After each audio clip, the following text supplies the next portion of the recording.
Tel Aviv as part of my mission to explore the Israeli plight.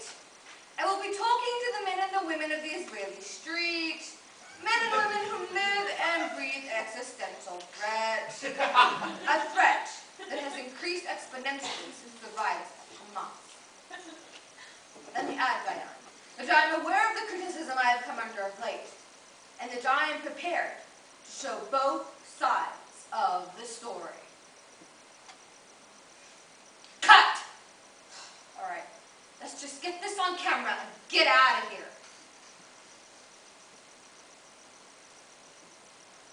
Since before the declaration of Israel as a state by the UN in 1948, there has been an ongoing war between the Israelis and the Palestinians. Although this conflict is centuries old, both Israelis and Palestinians live the conflict daily, with ever-present bombings on both sides. For Americans, it's vitally important to understand both sides of the Israeli-Palestinian conflict, if only because relations between Israel and the U.S. have become tense in the past months. The Play Died by Iris Barr is a snapshot of several minutes in one cafe in Tel Aviv. Die means enough in Hebrew and explores different points of view of people living in and around the Israeli-Palestinian conflict. Died by Iris Barr.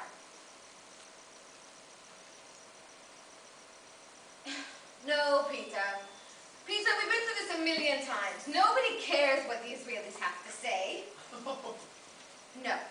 Peter, they want to know what the victims are feeling. Well, they can't really be described as that, now can they? Yeah, yes, I know my job is on the line. You'll have your bloody peace.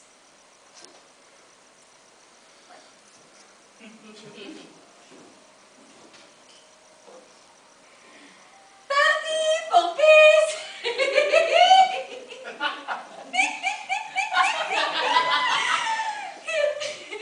If you take this flyer, you get a free ecstasy.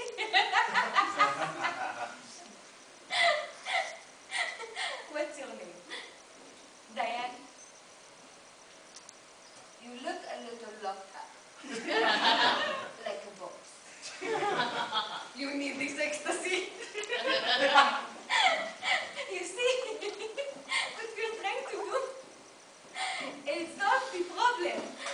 We will bring the Israelis and the Palestinians together. And they will all have ecstasy. You see, the ecstasy, it's a chemical. It does this thing to your brain. It puts a smile on your face. because you see, you don't want to kill someone who's smiling at you. No, you're right. The ecstasy will fade away. But we cannot rely on our leaders for a solution. So the experience, it will change and things will never go back to the way they were before. I know what you're here to do. You're just here to create more pro-Palestinian propaganda. Well, let me give you a little history lesson, sweetheart. In the 19th century, when the Israelites came here, wanting to live alongside the Arabs, all they found was wastelands and malaria. And then suddenly, after the Zionists worked the land really hard, the Arabs decide, well, this is a nice place to live, why don't we just go there? Yeah, you can check your facts. I'm sure you'll find they're highly accurate.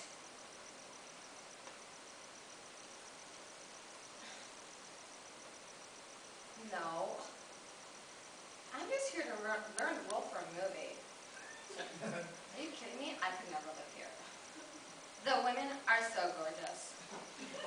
And who wants to deal with that kind of shit all the time? I'm not saying the Israelis don't have a right to exist. I'm just saying that we as Americans, we pride ourselves on taking people in and letting them be themselves. I should totally tell these people. Why cram yourself on a small space in the Mediterranean Surrounded by people that hate you. Kevin Phoenix! No, you see, it's a love story between a Palestinian boy and an Israeli girl. And this guy, Yusuf, is about to be recruited as a suicide bomber. And get this, when Yusuf gets to Tel Aviv, that's the climax.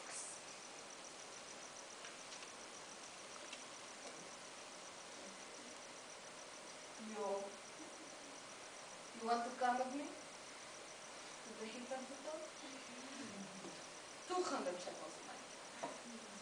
Well, of course you would have come. What? You think because you're a big shot in the Israeli military you don't have any diseases? What about my diseases? You know who's been on meal already? Smoothie. Itzik, Chaim, Chezi, David, Jonathan, Menashe, Chezi, a different Chezi. Cohen and Moshe. That was only this morning. Now you got a condom?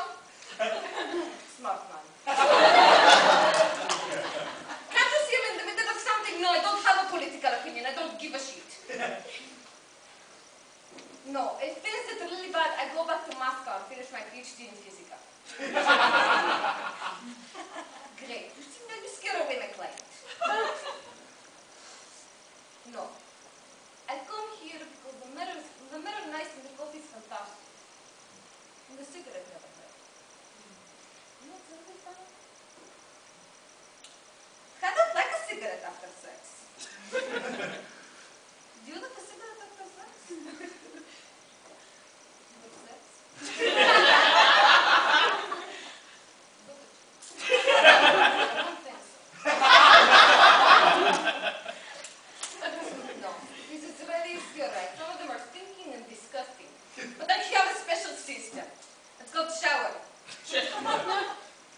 And also, I don't get it. They have hope in something they know it's never going to happen. How can you have hope and peace? Something that is never going to happen. I don't get it. But for me, I don't care. Work is work. Place is a place.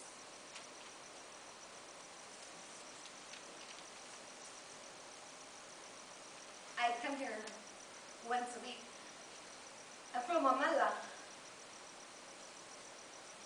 I come here and I sit in this cafe and I could be anywhere. Paris, Prague. The conversations around me, they're about children and high-tech and did you know that Israel has more biotech companies than anywhere else in the country? In the world, outside of Silicon Valley? I tell this to my son, Yusuf. And he gets mad at me and he says, how can we create opportunities like these for ourselves when we can't even feed our children? Let alone start a startup. You see, I can't blame our youth. From the moment they're at school, they're taught not to take responsibility for their actions. Instead, take it out on the people sitting here around me. I refuse to let my son become one of those people who has no value for his life. That's why I invited him here today to join me for coffee. I thought maybe if he sees the normalcy, he'll change his mind. Here he is.